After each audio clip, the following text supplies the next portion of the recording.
O si Raymond, ano ang latest sa mabahong Senado? Alamin natin dyan sa Senado dahil mga empleyado ng Senado, pinasalamatan naman ni Senate President Sherwin Gatchalian sa paghahanda sa impeachment trial. Aside from that, alamin natin ang sitwasyon dyan. RH28, Raymond Adpaas. Lakay Raymond. Elaine, Mayor lubos ang pasasalamat ni Senate President Sherwin Gatchalian sa lahat ng mga empleyado ng Senado na nagtulong-tulong sa paghahanda sa gagawing impeachment trial kay Vice President Sara Duterte. Sa kanyang pananalita sa kauna-unahan nitong flag raising ceremony bilang Senate President, sinabi ni Gatchalian na makasaysayan ang araw na ito dahil sa pagsisimula ng impeachment trial sa pangalawang Pangulo. Partikular na pinasalamatan ni Gatchalian ang mga opisyal at kawan ng Office of the Sergeant at Arms o USAA para sa kompilasyon sa seguridad. Pakinggan natin si Senate President Sherwin Gatchalian. Itong araw na ito ay makasaysayan po. Mamayang hapon po, bubuksan na po ang impeachment proceedings.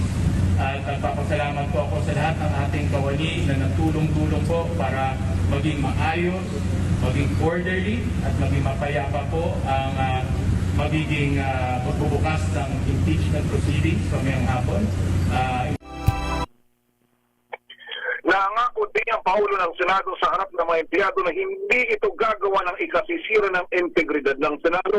Respeto ito sa mga matatagal ng mga empleyado ng Senado na walang ibang ginawa kundi magtrabaho. Kahit pa nitong mga nakalipas na mga araw ay nagkagulo sa Senado, ngunit nanatili pa rin dedicated ang mga empleyado sa kanilang trabaho. Sa ngayon ay nakahanda na sa loob ng Senado para sa nakatakdang impeachment trial mamayang alas 2 ng hapon. May balak pa, Mayor at Miss Elaine, na magkakaroon muna ng All-Senator Caucus ngayong araw bago yung nakataktang pagsisimula ng hearing mamayang alas 2 ng hapon. Raymond, Mayor. attend ba sa sa briefing o kaya impeachment trial ang mga senador na nasa minority? Wala naman daw nagparating, Mayor, ng impormasyon o yung kagustuhan na sila hindi dadalo. Itong mga nasa minority, Mayor, sabi ni SP Win doon sa aming interview after nung flag raising ceremony.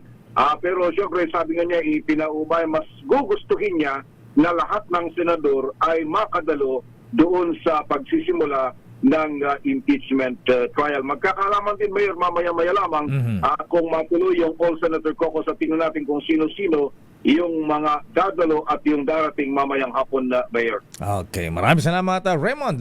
Mabaho ba dyan? Amoy insenso pa ba? Mabantot ba? Wala na. Nawala na yung mga baho dyan. Tsaka masama espiritu. Ay, hindi yata nawawala yun, Mayor.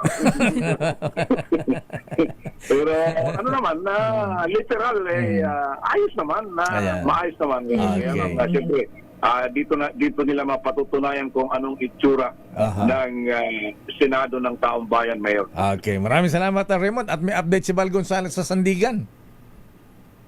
Tabayanan natin kung halimbawa si Senador Dante Marcoleta ba ay pupunta ngayon dito sa Senado, Mayor. Ayan. Ito si RH28, Raymond Adpaas para sa DCRH, una sa Pilipinas, una sa Pilipino. Maraming salamat, Raymond.